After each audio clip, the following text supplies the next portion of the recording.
when stars whispered her. Maya Gem pressed her palm against the cold metal wall of the Kepler Deep Space Observatory and felt the gentle vibration of the massive dish arrays rotating outside. For 15 years, she had called this floating research station home, drifting in the darkness between Earth and Mars. The station looked peaceful from the outside, like a metal flower with giant petals reaching toward distant stars. But Maya knew that appearances could be deceiving. The observation deck was quiet at this hour, with only the soft hum of computers and the distant whisper of air recyclers. Maya's team of 12 scientists worked in shifts, monitoring signals from across the galaxy. Most days brought nothing but cosmic background radiation and the occasional pulsar. Today felt different. Maya walked to her workstation, where streams of green data flowed across multiple screens. She had been tracking an unusual pattern for the past 6 hours, something that made her heart race with excitement and fear. The signal was coming from the Proxima Centauri system, only for light years away. But it was not natural. Director Park. She called across the lab to a tall man with silver hair who was studying star charts. You need to see this immediately, Director. James Park had run the Kepler Observatory for 20 years. He had seen false alarms before, but the urgency in Maya's voice made him hurry to her station. When he saw the data on her screens, his face went pale. The signal was clearly artificial. It began with prime numbers, then moved to simple mathematical equations. Any civilization that could travel between stars would recognize these patterns as proof of intelligence. But as Maya and James watched, the signal became more complex. It's trying to communicate, James whispered. After all these years, we finally found them. Maya nodded, but her expression was troubled. Director, there's something else. Look at this secondary data stream. She pointed to another screen showing a different pattern hidden within the main signal. I ran this through our analysis programs. It's not a greeting. James leaned closer to study the hidden data. What he saw made his blood turn cold. The secondary signal contained detailed scans of Earth's surface, population centers, and military installations. The aliens were not just saying hello. They were gathering intelligence for an invasion. How long until they could reach us? James asked. Maya's fingers flew across her keyboard, calculating distances and probable travel times. If they're using conventional physics, maybe 50 years. But if they have faster than light travel. She paused, checking her numbers again. They could be here in weeks. James walked to a secure communication panel hidden behind a false wall. Maya watched in surprise as he entered a complex access code she had never seen before. The panel came alive with red lights and warning symbols. Director, what is that? Maya asked. Something I hoped I would never have to use, James replied.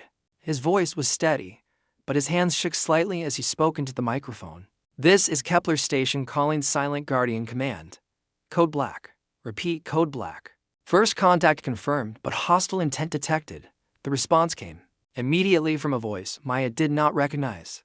Kepler Station, this is Admiral Sarah Cross. Confirm your authentication.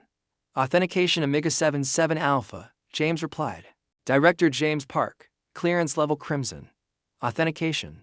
Confirmed, Director Park. Initiate Protocol 7 immediately. All station personnel are now under military jurisdiction. Dr. Chen, you are needed in Conference Room Alpha. Maya stared at James in shock. How do they know my name? And who is Admiral Cross? I've never heard of her. James's expression was grim as he led Maya through corridors she thought she knew well. But now he was opening doors she had never noticed, revealing passages that led deeper into the station. Maya, there are things about the station, about humanity's space program, that you don't know. Things we hoped we would never have to reveal. They entered a large room filled with military equipment and displays showing the entire solar system. Dozens of people in uniforms worked at control stations, coordinating activities Maya could not understand. At the center of the room stood a woman with short gray hair and the bearing of a career military officer. Dr. Chen, Admiral Cross said, extending her hand. Your work has been excellent. We've been monitoring your discoveries for years. Admiral, I don't understand. What is this place? Who are you people? Dr. Chen, humanity has been preparing for this day for over 2 centuries. Ever since we first looked at the stars and realized we might not be alone.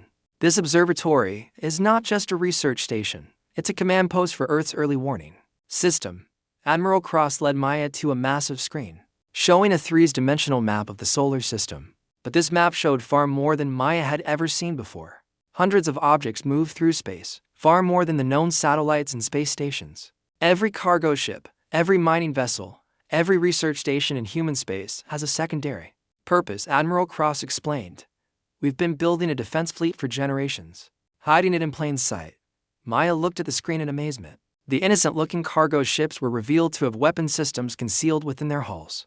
Mining stations were actually military bases with enough firepower to defend entire sectors. Even passenger liners carried hidden missile batteries. But why hide it? Maya asked. Why not show our strength? Because the best defense is the one your enemy doesn't see coming, Admiral Cross replied. For 200 years, we've appeared to be a peaceful species focused on exploration and trade. But we've been watching, learning, and preparing for exactly this scenario. Captain Rex Morrison had been hauling cargo between Earth and the asteroid belt for 12 years. His ship, the Steady Progress, was old and unremarkable, with a hull scarred by countless docking procedures and painted in the faded blue of the Independent Traders Guild. Rex took pride in being invisible, just another working captain moving goods through space. He was drinking his morning coffee in the ship's small galley when his communication system activated with a priority alert. The message was from someone called Admiral Cross, using military codes Rex had never heard before.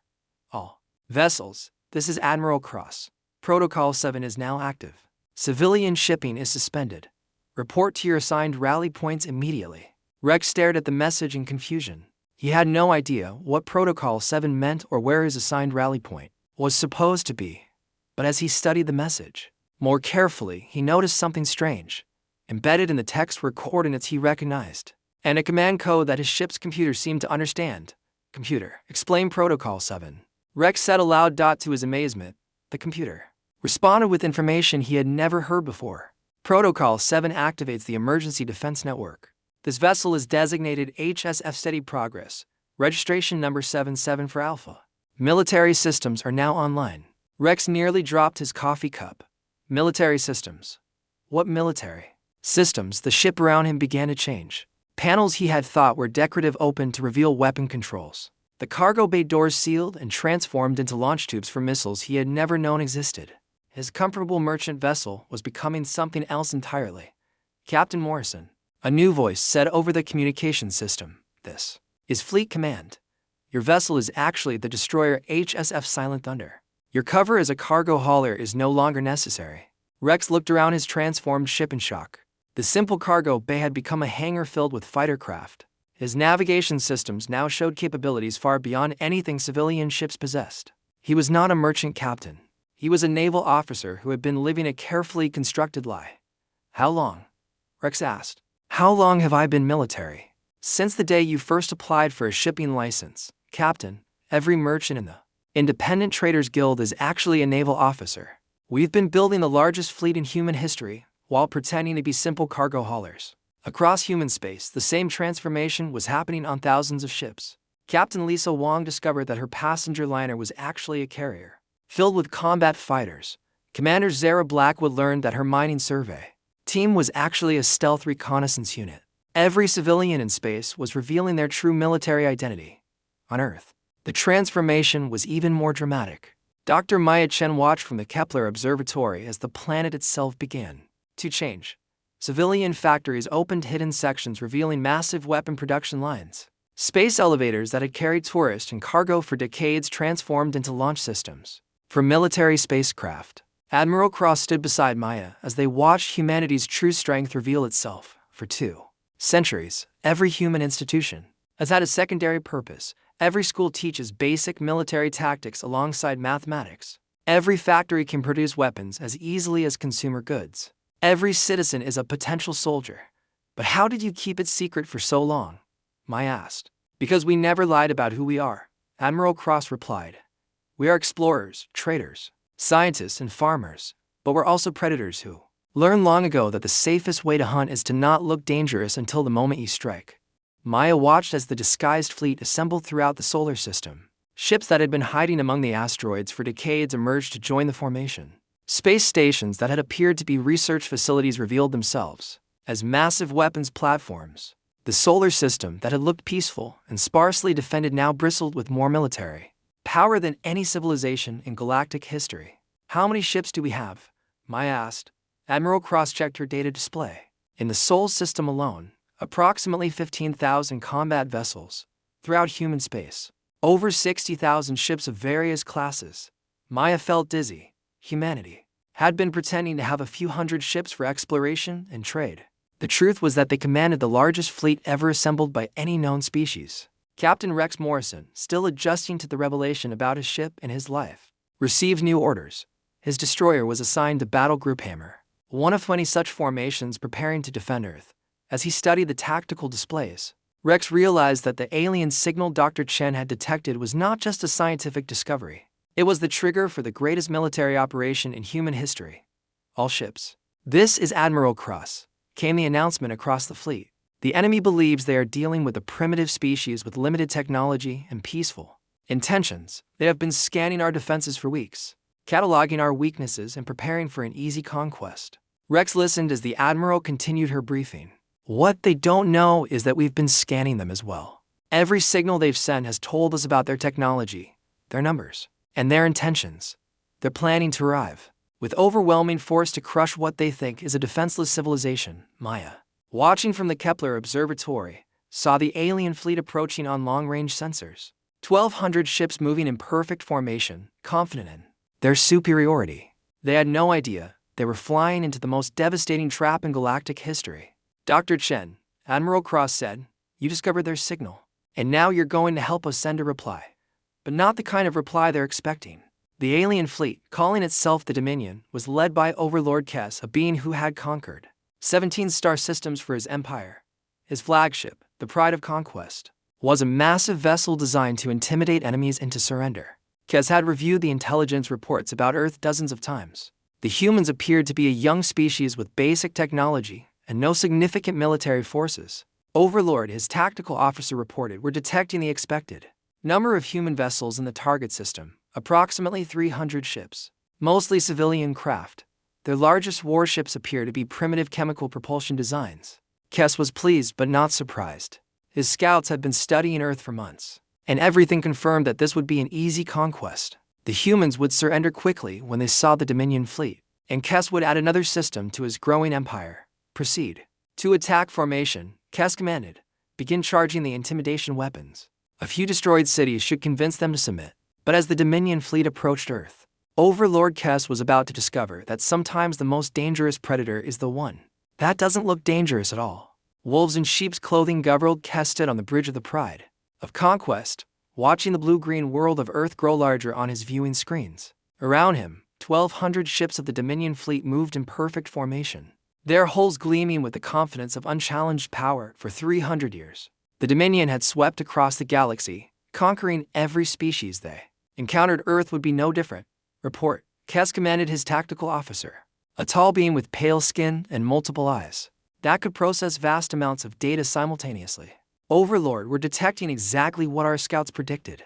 Approximately 300 human vessels, mostly cargo ships and primitive exploration craft.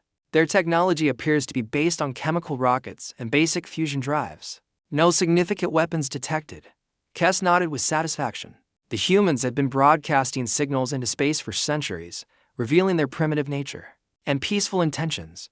They spoke of exploration, scientific discovery, and cooperation between species.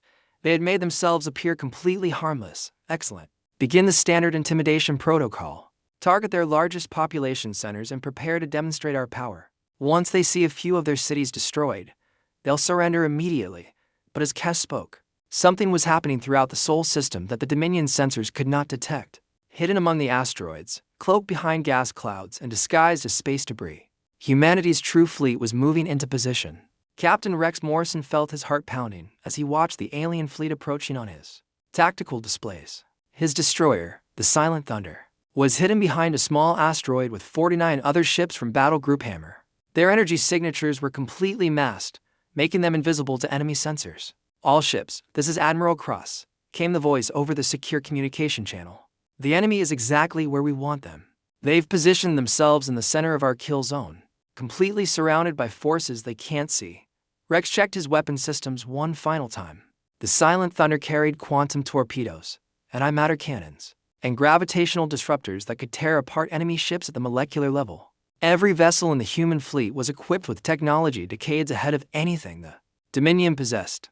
But remember, Admiral Cross continued, our goal is not just to win this battle. It's to send a message to every species in the galaxy about what happens When you threaten humanity, we fight with precision, not brutality. Commander Zara Blackwood commanded the stealth division from her ship, the Invisible Hand. For the past week, her squadron had been infiltrating the edges of the Dominion fleet, planting sensors and gathering intelligence. The aliens had no idea they were being watched from within their own formation, Stealth Division. This is Admiral Cross. You are cleared to begin Phase 1. Surgical strikes only. Target their command ships and communication arrays. Zara smiled as she gave her orders. The Invisible Hand and her sister ships materialized from quantum stealth fields, directly among the Dominion vessels. The aliens had been looking for human ships in all the wrong places, expecting them to meet the invasion fleet head-on like primitive warriors. Instead, humanity had surrounded them completely. The first indication Overlord Kess had that something was wrong came when 3 of his communication ships simply vanished from his tactical displays. No explosions, no distress signals. They were there one moment and gone the next. What happened to Communication Group 3? Kess demanded. His tactical officer's multiple eyes were moving frantically as he tried to understand what his sensors were telling him. Overlord, I'm not certain. The ships appear to have been destroyed, but I'm detecting no enemy vessels in their vicinity. Kess felt the first stirring of unease. In 300 years of conquest, the Dominion had never encountered an enemy capable of destroying their ships without being detected. Scan the area again. There must be some kind of cloaking technology. But before his tactical officer could comply, 6 more Dominion vessels disappeared from the formation. This time, the destructions were visible on the main screen. Ships that had been part of the fleet 1 second were replaced by expanding clouds of glowing debris. The next, enemy ships, the tactical officer shouted. They're inside our formation. Kess watched in shock as sleek vessels appeared from nowhere, fired devastating weapons at his ships, and vanished again before his gunners could return fire. These ships moved with precision and speed that his fleet could not match, striking exactly where they would do the most damage. All ships, defensive formation. Kess ordered, target the human vessels. But the Dominion fleet found themselves firing at Ghost. The human stealth ships would appear long enough to destroy a target, then fade back into invisibility before the aliens could react. Worse, the humans seemed to know exactly where each Dominion ship would be, as if they had been planning this battle for years. Captain Lisa Wan led Fighter Wing Alpha from her command ship, the Star Dancer.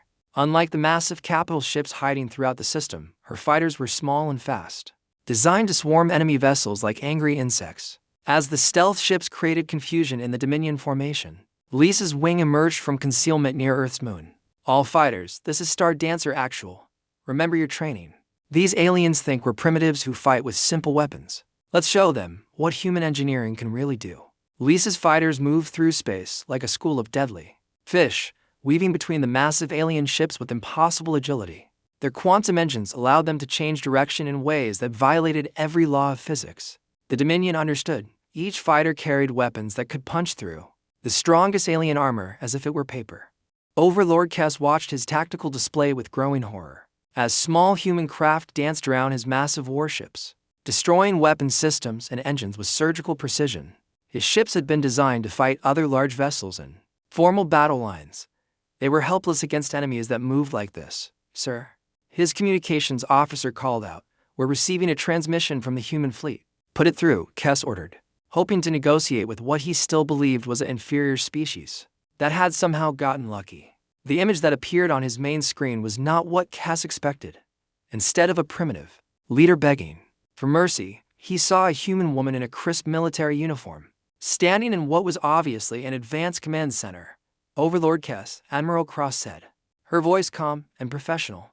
I am Admiral Sarah Cross of the Human Space Fleet. You came to our system expecting to find a weak and defenseless species. Instead, you've discovered that we've been preparing for this encounter for 2 centuries. Kess found his voice. Human, you may have surprised us with your hidden ships, but we still outnumber you 1,200 to 300. Surrender now, and we will show mercy. Admiral Cross smiled, but it was not a friendly expression. Overlord, you're making the same mistake your scouts did. You're seeing what we wanted you to see. You've counted our decoy ships and missed the real fleet, as if summoned by her words. The space around the Dominion fleet suddenly filled with human vessels. They appeared from behind asteroids, emerged from gas clouds, and materialized from stealth fields. Ships that had been disguised as space debris revealed themselves as heavily armed warships. Mining stations throughout the asteroid belt opened like metal flowers, exposing massive weapon arrays. Kes stared at his tactical display in disbelief. The 300 human ships he had detected were still there, but now they were joined by thousands more. His fleet of 1,200 was surrounded by over 15,000 human vessels, each one equipped with technology far beyond anything the Dominion possessed. Impossible, Kes whispered. Our scouts studied your system for months. Where did all these ships come from? They were here all along, Admiral Cross replied. Every cargo ship you saw was actually a disguised warship. Every mining station was a hidden fortress. Every research probe was a spy satellite watching your scouts. You spent months studying our defenses, never realizing that you were seeing exactly what we wanted you to see.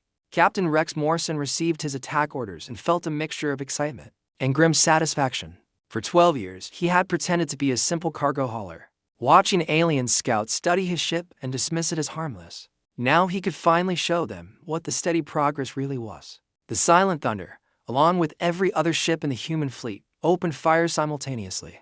The space around the Dominion fleet erupted in a light show of destruction.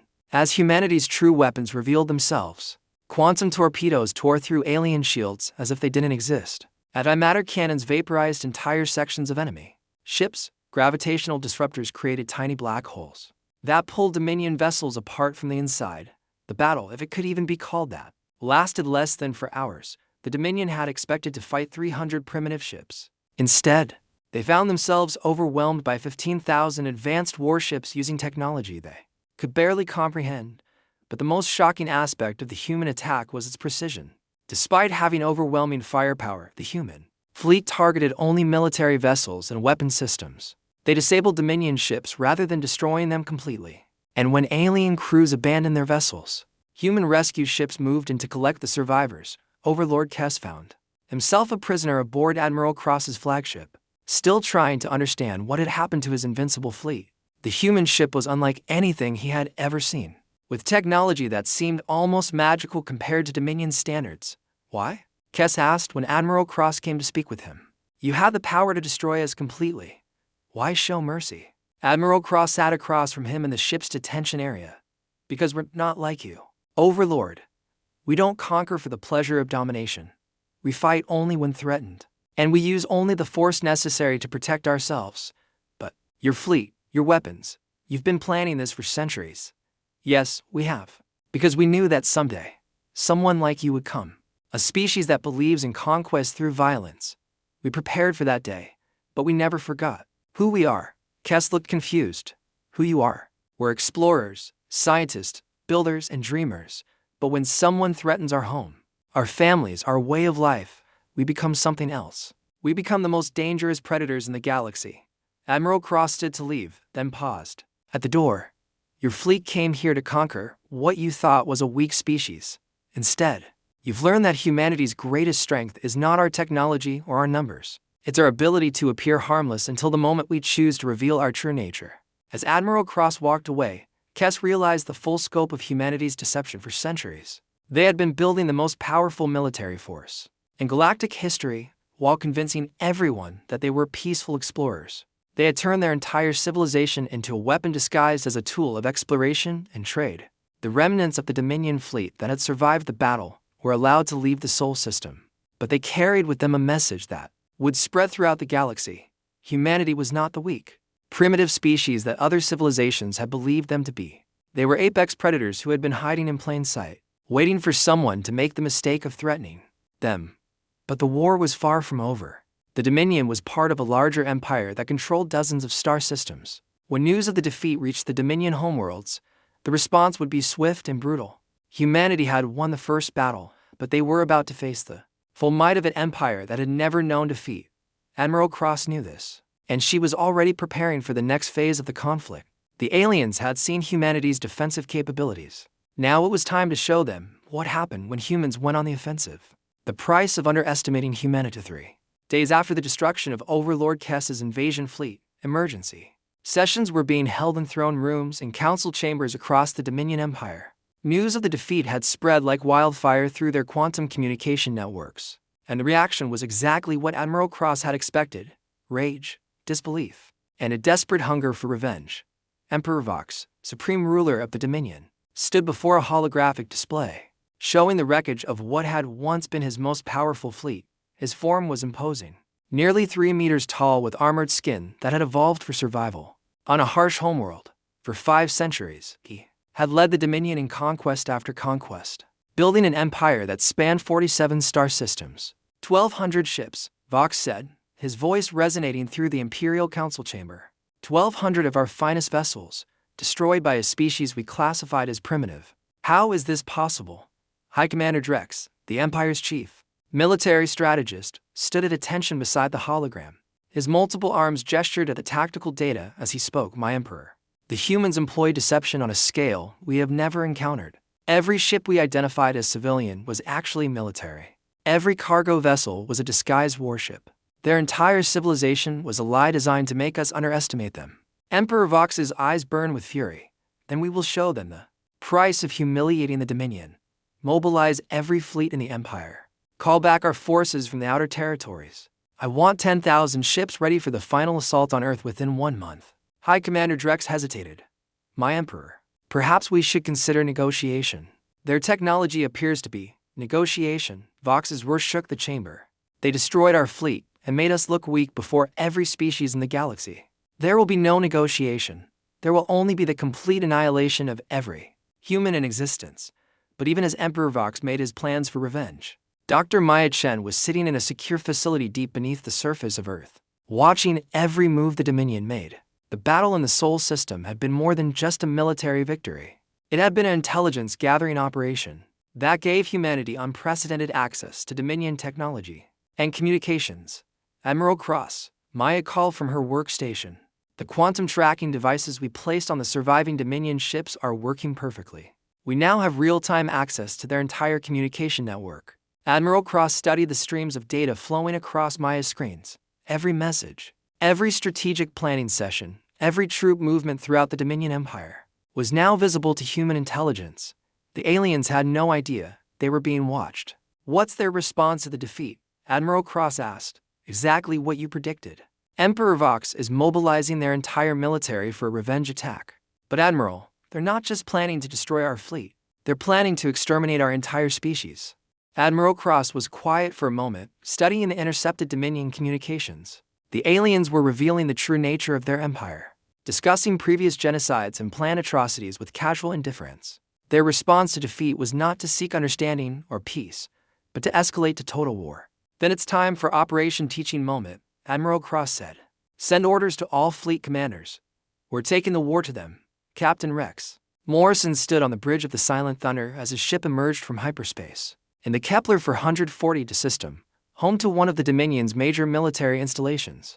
Around him, 200 other human vessels materialized from the darkness of faster-than-light travel, their stealth systems making them invisible to enemy sensors. The Dominion base was exactly where human intelligence had said it would be. A massive complex built into the surface of an airless moon, surrounded by defensive platforms and patrol ships. According to intercepted communications, this facility produced the weapons used in Dominion genocides across the galaxy. All ships. This is Admiral Cross, came the voice over the secure channel. Remember, we are not here to conquer territory or kill civilians. Our mission is to demonstrate that nowhere in the Dominion Empire is safe from human justice. Target only military installations and weapons production facilities. Rex watched as his tactical officer highlighted targets on the moon's surface. The weapons factories, the military barracks, the command centers, civilian areas were marked as off-limits, even though the Dominion had shown no such restraint in their own conquest. Silent Thunder to all ships, Rex transmitted. We are weapons-free. Show them what happens when you threaten humanity. The attack was swift and devastating. Human ships appeared from stealth, destroyed their targets with precision weapons, and vanished again before the Dominion defenders could respond. The weapons factories that had produced tools of genocide for decades were reduced to scrap metal in minutes. But the most important part of the mission happened after the attack. As the human fleet prepared to withdraw, they broadcast a message on all Dominion frequencies. It was Admiral Cross herself, speaking directly to the Empire. Citizens of the Dominion, this is Admiral Cross of the Human Space Fleet. Today we destroyed a facility that your government used to produce weapons for genocide. This attack was not random. We know about every war crime your empire has committed, every innocent species you have exterminated for resources. The message continued as human ships struck similar targets throughout Dominion space. Commander Zara Blackwood led raids on weapons depots, Captain Lisa Wang's fighters destroyed communication rays that coordinated genocide operations. Captain Morrison and his destroyer group eliminated research stations where biological weapons were developed. But the psychological impact was greater than the physical damage. The Dominion had always been the hunters, appearing without warning to destroy their enemies. Now they were the prey, never knowing when death would strike from the darkness. Emperor Vox received reports of the attacks in his throne room, each message more devastating than the last. 17 military installations destroyed in one day. 43 weapons production facilities reduced to rubble. The humans had struck across his entire empire simultaneously, demonstrating reach and coordination that seemed impossible. How are they doing this? Vox demanded. How do they know where our secret facilities are located? High Commander Drex studied the attack patterns with growing fear. My Emperor, they're not attacking randomly. Every target they've hit was involved in our genocide operations. It's as if they have access to our most classified military records. They did. Dr. Maya Chen and her team had not just intercepted Dominion communications. They had downloaded the Empire's entire military database, including detailed records of every war crime committed over the past 3 centuries. Admiral Cross, Maya reported from her underground facility. The intelligence leak is working perfectly. We're not just showing the galaxy what the Dominion has done. We're giving other species the exact locations of Dominion military assets. Admiral Cross smiled as she watched rebellions erupting across Dominion space. Species that had been enslaved for generations were rising up against their oppressors, armed with human intelligence about where to strike for maximum effect. The Dominion Empire was collapsing from within as its victims finally had the information. They needed to fight back, but the most devastating attack was yet to come. Captain Morrison received new orders that made him pause in disbelief. Silent. Thunder, this is Fleet Command. You are ordered to proceed to Dominion Prime, the Empire's capital world. Your mission is to deliver a message directly to Emperor Vox. Morrison stared at the orders in shock. Dominion Prime was the most heavily defended world in the galaxy, surrounded by thousands of defensive platforms and protected by the Empire's most elite fleets. It was considered impregnable. Computer, confirm these orders, Morrison said. Orders confirmed. Captain, you are to proceed to Dominion Prime with a fleet of 50 stealth vessels. Mission parameters indicate this is a demonstration, not an assault. Morrison understood. Humanity was about to prove that they could reach anywhere in the galaxy, even the heart of the Dominion Empire itself. It was the ultimate psychological warfare operation. The journey to Dominion Prime took 6 days through hyperspace. Morrison's small fleet moved through the galaxy like ghost, avoiding Dominion patrol routes and using human intelligence to slip past every defensive checkpoint. When they arrived at the capital system, they found exactly what they expected, the most fortified world in known space. Dominion Prime was a massive planet covered in gleaming cities, each one protected by energy shields powerful enough to deflect asteroid impacts. Around the planet, orbital defense platforms the size of small moons bristled with weapons that could destroy entire fleets. Patrol ships moved in carefully coordinated patterns, watching for any sign of enemy activity. All ships maintained stealth. Morrison commanded, "Remember, we're not here to fight. We're here to deliver a message." The human fleet drifted through the Dominion defenses like shadows, their quantum stealth technology making them completely invisible to enemy sensors. They passed within kilometers of patrol ships and defense platforms without being detected. The mighty defenses of Dominion Prime were useless against enemies they could not see. When Morrison's fleet reached the planet's upper atmosphere, they finally revealed themselves. 50 human ships materialized directly above the capital city, their presence triggering every alarm system on the planet. Within seconds, thousands of Dominion fighters were scrambling to intercept them, and the orbital defense platforms were swiveling their massive weapons toward the intruders. But the humans made no aggressive moves. Instead, they broadcast a message on every communication frequency in the system, ensuring that every being on Dominion Prime could hear Admiral Cross's words. Emperor Vox, this is Admiral Sarah Cross of the Human Space Fleet. We are currently positioned directly above your throne room, having penetrated your defenses without firing a single shot. This demonstrates a simple truth. There is nowhere in your empire that we cannot reach. In his palace, Emperor Vox stared at his tactical displays in rage and fear. Human ships were floating above his capital city, having somehow bypassed defenses that had never been breached in 500 years of Dominion rule. Destroy them. Vox screamed at his military commanders. Fire everything. But High Commander Drex hesitated. My Emperor, they're directly above the city. If we use our orbital weapons, the debris will rain down on millions of our own people. Admiral Cross's message continued, broadcast to every corner of the Dominion Empire. Citizens of the galaxy, for 5 centuries the Dominion has terrorized peaceful species, committing genocide and enslaving entire civilizations. Today, we are releasing every classified document from their military archives, exposing the truth about their crimes. Dr. Maya Chen, monitoring the broadcast from Earth, activated the most devastating weapon in humanity's arsenal, the truth.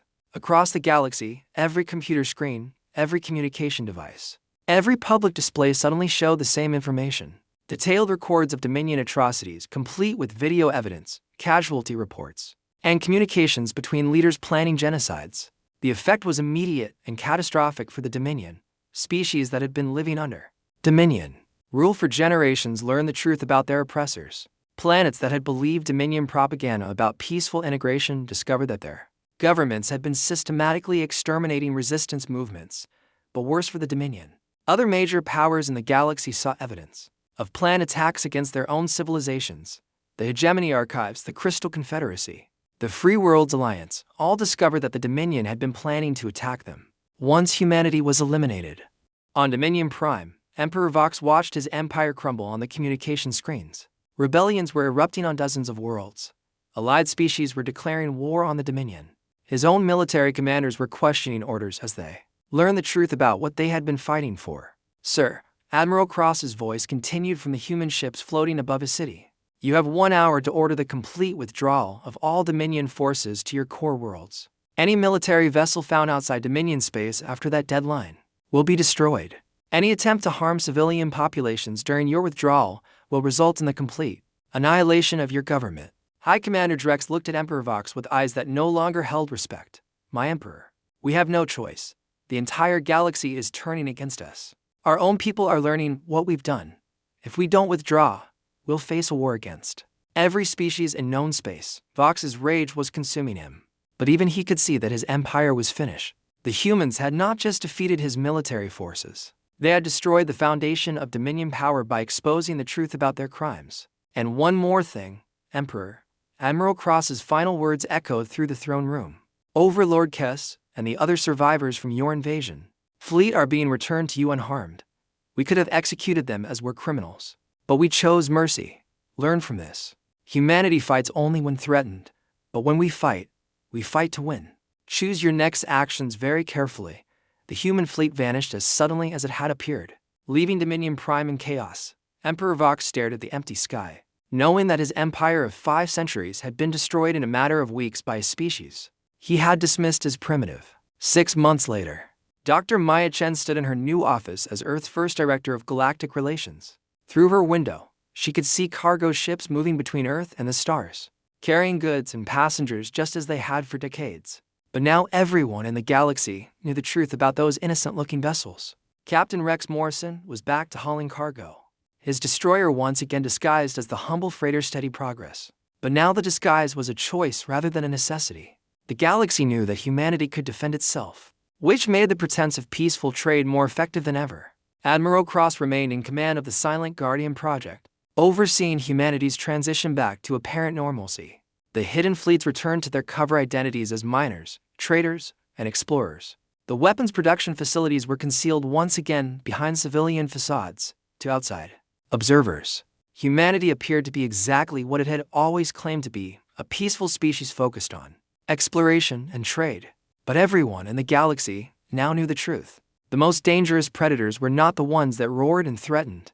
They were the ones that appeared harmless, until the moment they chose to reveal their true nature. The Dominion Empire had collapsed completely, its member species either achieving independence or joining new alliances based on mutual cooperation rather than conquest.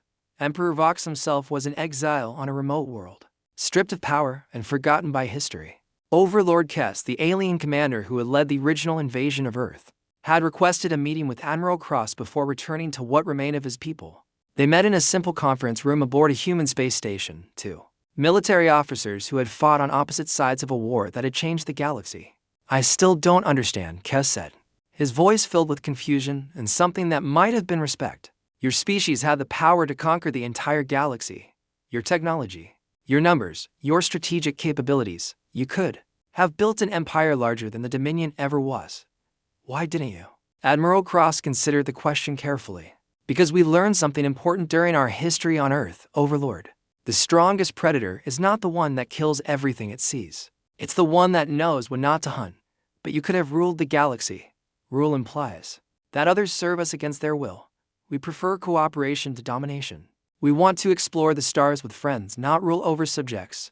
Kes was quiet for a long time, trying to understand a concept that was foreign to everything the Dominion had taught him. And if another threat emerges, another species that seeks conquest? Admiral Cross smiled. But it was the same cold expression that had terrified Overlord Kes during the first battle.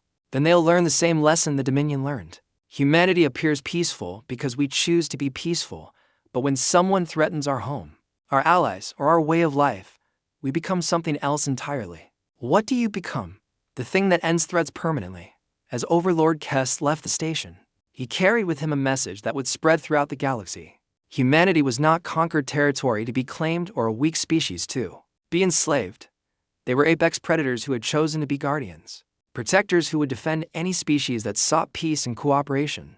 The galaxy had learned a valuable lesson. The most dangerous hunter was not the one that stalked openly through the stars, but the one that lived quietly among the peaceful creatures, until the moment its protection was needed.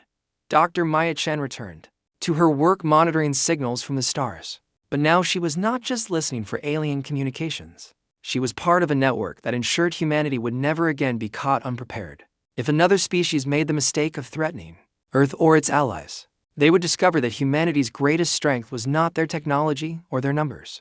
It was their ability to appear harmless until the moment they chose to remind the galaxy why they were the most dangerous predators in known space. The universe was vast and full of wonders, but it was also full of species who believed that might made right. Humanity had shown them a different path: strength through cooperation, security through preparation, and peace through the certain knowledge that those who threatened peace would face swift and decisive justice. The silent response had ended, but its echoes would resonate through the galaxy for generations to come. Humanity had spoken, not with words, but with actions that taught every species in known space a simple truth: the most dangerous predator is the one you never see coming. And in the darkness between the stars, disguised as simple cargo ships and mining vessels, humanity's guardians continued their eternal watch, ready to defend a galaxy that had learned to live in peace because it knew the price of choosing war: the end.